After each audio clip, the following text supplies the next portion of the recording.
Growing up, it was just me and Mom. Dad bailed when I was just a tyke, a faded memory more than anything else. Mom worked her fingers to the bone, juggling jobs left and right to keep us afloat and to make sure I could hit the books hard.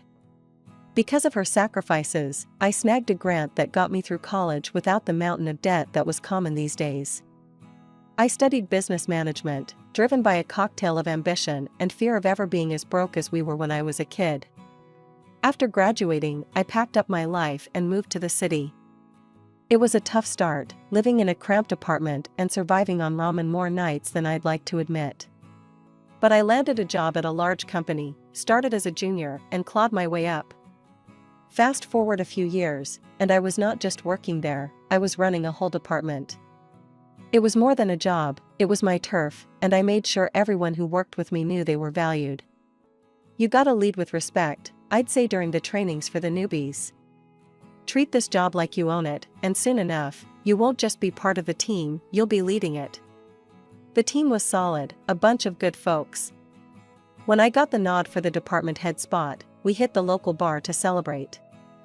It was nothing fancy, just a cozy place where the beer was cold and the laughs were plenty. Here's to Erica, the boss lady. Marco, one of my oldest colleagues, raised his glass high. The others joined in, the clinks of glasses echoing over the buzz of the bar. Thanks, guys. We're all in this together. Here's to kicking more ass and taking names. I shouted over the noise, and the team roared back in approval. That night, amid the backslaps and cheers, I noticed him, Jake. He caught me looking and sauntered over with a grin that could knock you off balance. Couldn't help but notice the celebration. What's the occasion? He asked, leaning against the bar. Just a little career boost. I'm the new head of my department now, I said, trying not to sound too braggy. That's impressive. Must be a tough gig, he replied, nodding appreciatively. I'm Jake, by the way. Erica. Nice to meet you, Jake. We got to talking more seriously than I intended that night. Turns out, Jake was a financier, knew his way around numbers like I did around project plans. Over the next 6 months, what started as casual dates turned into weekends spent together, and not long after, I was spending more time at his place than my own. He had a killer apartment, high ceilings, a view that made you want to brag about it, and a warmth that my dingy rental couldn't match. One evening, as we were overlooking the city lights from his balcony, Jake turned to me, a serious look washing over his usually playful face. He took my hands in his, and I could feel the nervous energy vibrating through them.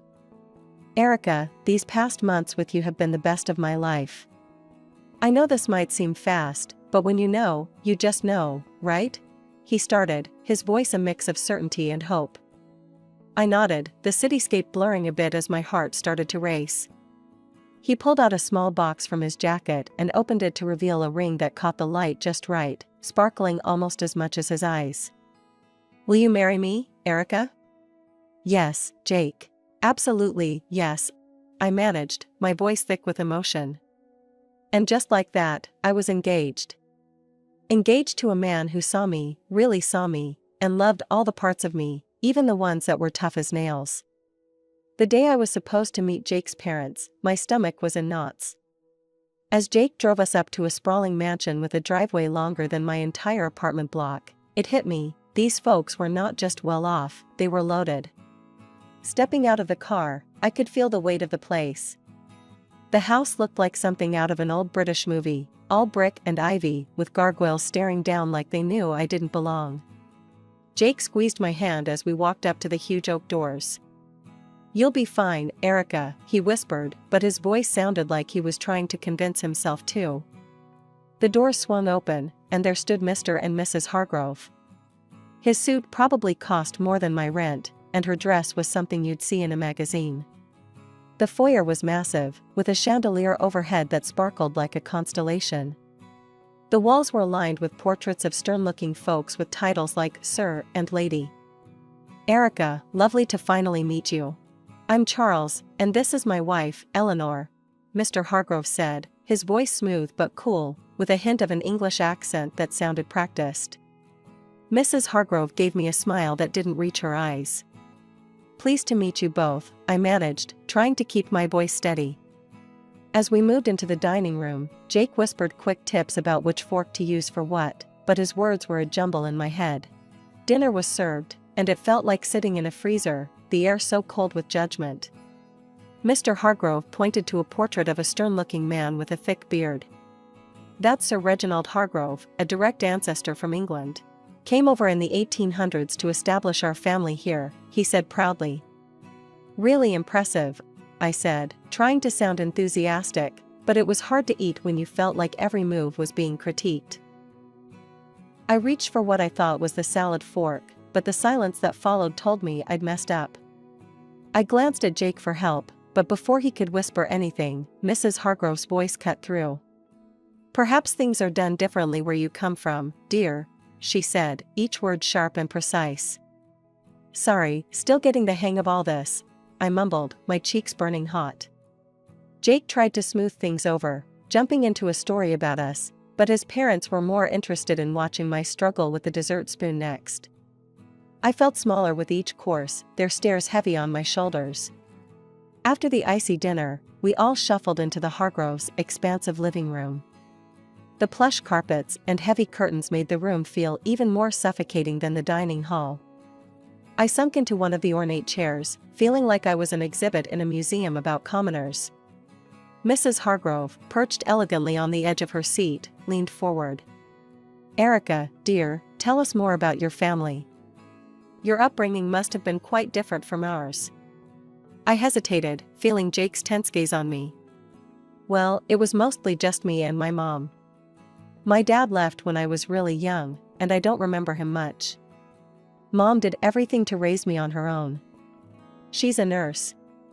The room fell deathly silent. Mrs. Hargrove stood abruptly, her chair scraping against the wood floor like a scream. This is unacceptable, she declared, her voice resonating with disgust. We are descendants of an ancient English lineage. We have standards, traditions. I cannot, will not, allow my only son to marry someone without pedigree or knowledge of her own lineage. Mr. Hargrove, who had been silently observing the conversation, finally spoke. His words were calculated, each one dropping like a weight. It's essential for us that our family ties are strong and well documented.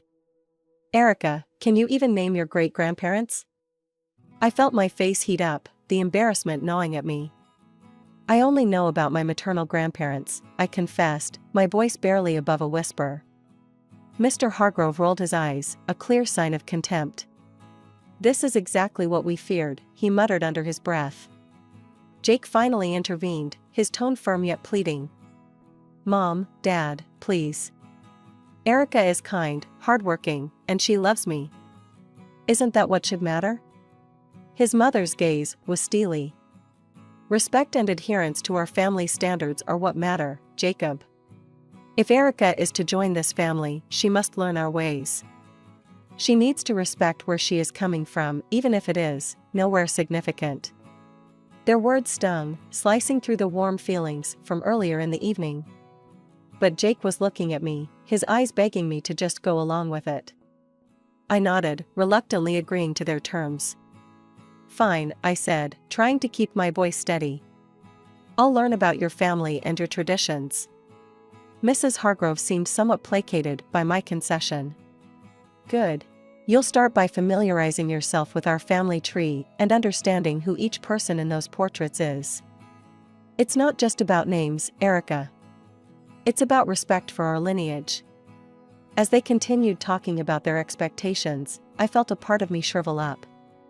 The evening had turned from a simple meet and greet into a trial by fire. I had agreed to their demands, yes, but at what cost? As the room filled with discussions of ancestors and noble deeds, I couldn't help but feel alienated from these people and, oddly enough, from the parts of Jake that were tied so tightly to them. The weeks following that stiff dinner were a whirlwind. I barely had time to catch my breath between working my day job and attending the slew of etiquette and style courses that Mr. and Mrs. Hargrove insisted I take. My day started with the buzz of an alarm before sunrise and ended long after the sun had set, leaving me feeling like a zombie. Elbows off the table, Erica, the etiquette instructor chided gently during one of our sessions. And remember, the soup spoon moves away from you when you scoop. I nodded, attempting to mirror her movements, but my mind was on a million other things, like the mountain of work waiting for me back at the office and the never-ending wedding plans. "You're doing well," she reassured, her voice soothing. "These things take time to become second nature." I gave her a weak smile. "Thanks, it's a lot, you know?" As if on cue, my phone rang. It was Mom. I excused myself and stepped outside to take the call, pressing the phone against my ear while trying to find a quiet corner in the bustling city. "Hi, Mom," I greeted, my voice more tired than I intended. "Erica, darling, how are the wedding preparations going?" she asked, her voice filled with excitement and a hint of concern. I hesitated, not wanting to worry her. "It's all good. Learning a lot, even picked up how to waltz," I said, trying to keep my tone light. There was a pause, and I knew she wasn't entirely convinced. "You sound exhausted, honey. Are you getting enough rest? You know, all this shouldn't be so hard. You need to take care of yourself." I chuckled weakly.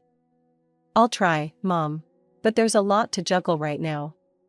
Etiquette classes, dance lessons, work, and the wedding planning. Just remember what's important, Erica. It's you and Jake at the end of the day, not all these rules and lessons." Her words were a balm, but as soon as we hung up, the weight of reality settled back on my shoulders. I was caught in a tug-of-war between pleasing Jake's parents and maintaining my sanity. Every day felt like a marathon with no finish line in sight. Back inside, I resumed my training, the instructor's voice a droning background noise as I practiced the proper way to hold a wine glass, pinch the stem, not the bowl, apparently. In the rare moments of downtime, I'd find myself staring at the ceiling, wondering if all this was worth it. The constant scrutiny, the endless classes, the cold looks from Mr. and Mrs. Hargrove whenever I slipped up, which was more often than I liked to admit. One evening, as I was about to drift off to sleep, my phone buzzed.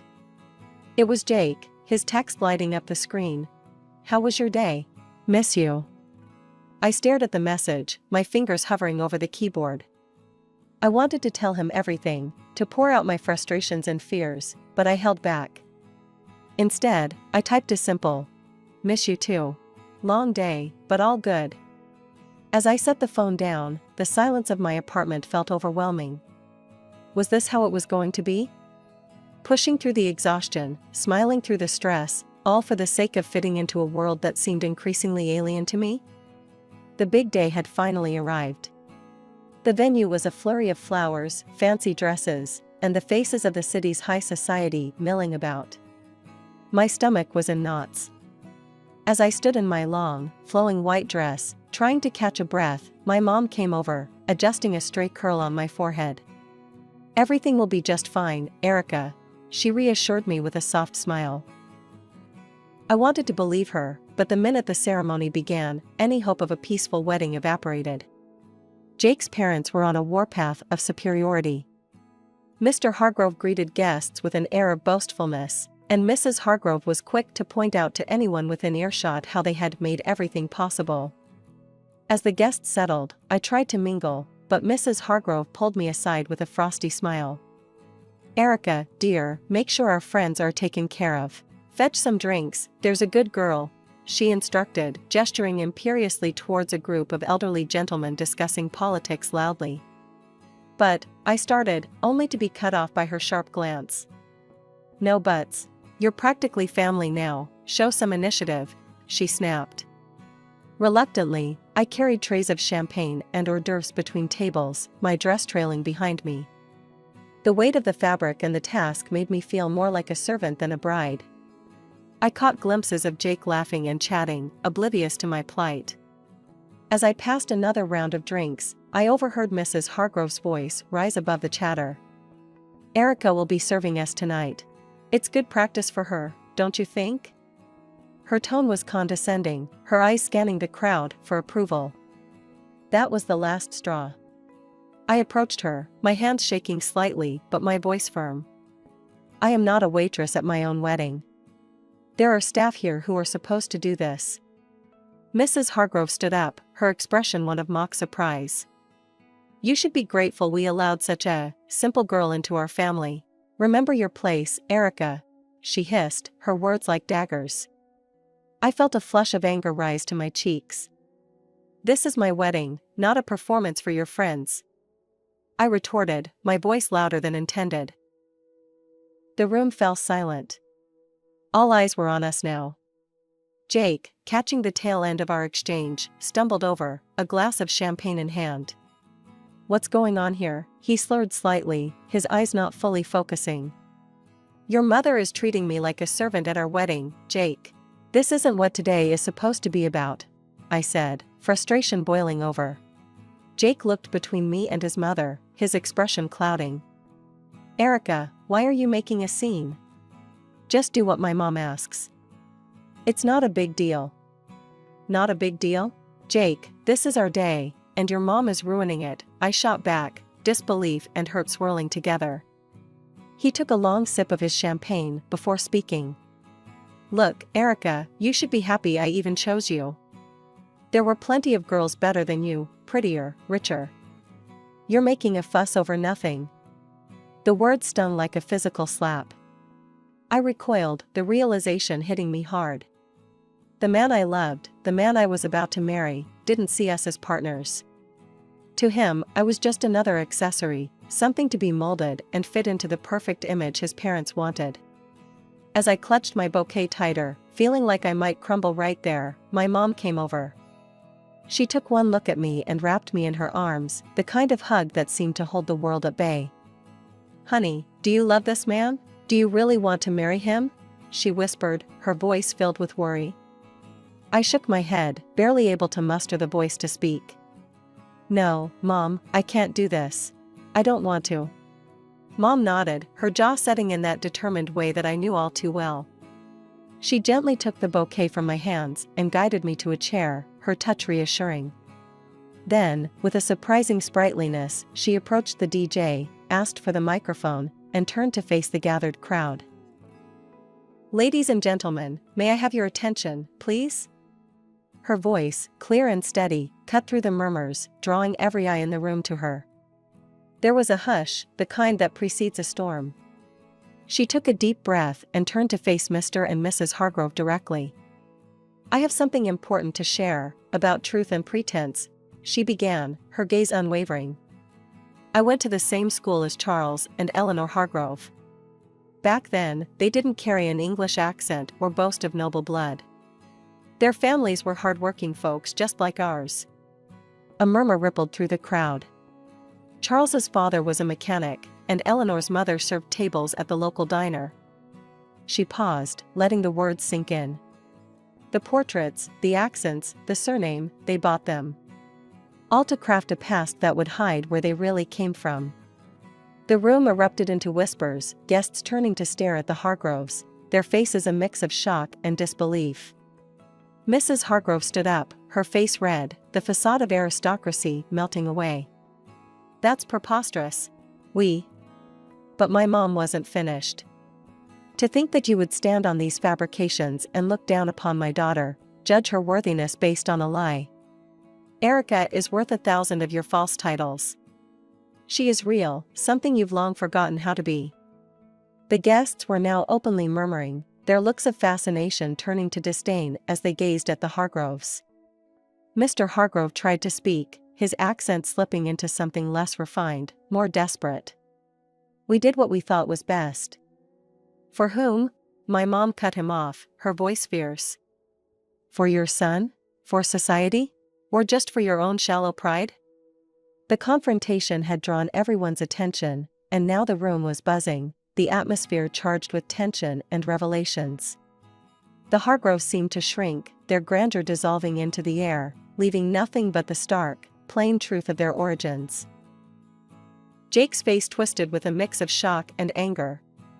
He stormed up to me, his voice barely a hiss as he leaned close. You've ruined everything, Erica. You've disgraced my family, and now you're questioning if I want to marry you? After this spectacle?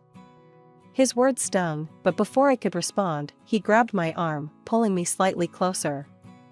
"I'll teach you how to be a good wife, one who knows her place and obeys." His threat hung in the air, heavy and chilling. I pulled my arm back with all my might, stepping away from him. The room was dead silent now, everyone's eyes on us. This was the man I had intended to marry? This was the family I was about to join? No, this couldn't be my life.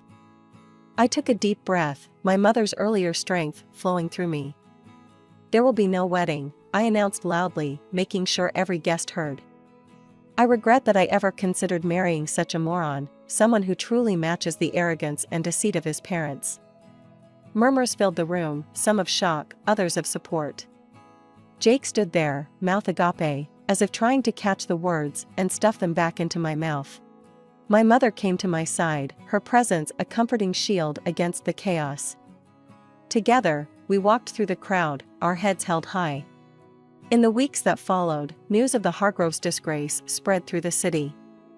Their fabricated lineage and high society standing crumbled like a house of cards in a breeze. People who once revered them now crossed the street to avoid their shame. They sold their mansion and moved away, seeking a fresh start where their past wouldn't haunt them. As for Jake, I heard bits and pieces, rumors of a downward spiral, of nights spent at bars trying to drink away the scandal. I didn't know if they were true, and frankly, I didn't care to know. He had shown his true colors, and they were too dark and twisted for me ever to want to look back. "Thank you, Mom," I said to her one evening as we sat in our modest living room, a stark contrast to the opulent falsity I had almost married into. "For everything. For being there, for standing up for me, for helping me see the truth before it was too late." She took my hand, squeezing it gently. "I'll always be here, Erica. You're my daughter, and I raised you to be strong and true. No man, no family, can ever make you less than what you are." We sat there, the TV chattering in the background, a normalcy that felt refreshing. I had lost a fiancé, but gained back my life, my self-respect, and, more importantly, my future. After the whole wedding debacle, going back to work felt like walking into a sanctuary.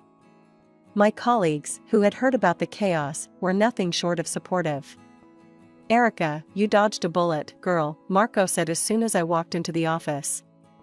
He was leaning against my desk, a steaming cup of coffee in his hand, which he handed to me as a peace offering, or maybe a welcome-back gift. "Thanks, Marco. Feels good to be back," I replied, taking the coffee and savoring the familiar bitter warmth. "And yeah, that bullet was more like a cannonball." Jenny chimed in from her cubicle across the way. "Anyone who makes you serve guests at your own wedding is no husband material. You deserve way better, hun." I smiled, grateful for the camaraderie. "I think so too. It's nice to be back where I'm appreciated for what I do, not for the family I might have married into." As the days turned into weeks, the support from my team didn't waver. It was during this healing time that I met Brian. He was a friend of a friend, nothing fancy about his background, just a genuine guy with a quick smile and an easygoing attitude that was infectious. We met at a small get-together. It was low-key, just a few friends hanging out on a Saturday afternoon. He was there, laughing at something silly when I walked in. "Hey, you must be Erica," he said, standing up to greet me. "I've heard a lot about you." "All good things, I promise." "Thanks, Brian. I hope they didn't embellish too much," I replied, trying to match his easy demeanor. We hit it off instantly. His family was the polar opposite of the Hargroves. The first time I met his parents, they welcomed me with warm hugs and genuine smiles. "Erica, we're just glad Brian found someone who makes him so happy," his mom said, pulling me into a hug as soon as I stepped through their front door. It was refreshing, the simplicity of it all. No pretenses, no demands. Just mutual respect and acceptance. Brian and I weren't rushing anything. We were taking our time, getting to know each other beyond the surface level. Back at work, my boss called me into his office one day. "Erica, I just want to say, we've all noticed how you've handled everything. It's not been easy, but you've managed to keep your performance top-notch." I nodded, unsure where this was leading. "We think it's time for another promotion. You've proven you can handle just about anything, and your leadership has never wavered." Leaving his office, I felt a surge of pride. With a new relationship developing, a career on the rise, and the respect of those I cared about, I was finally in a place where I felt I belonged.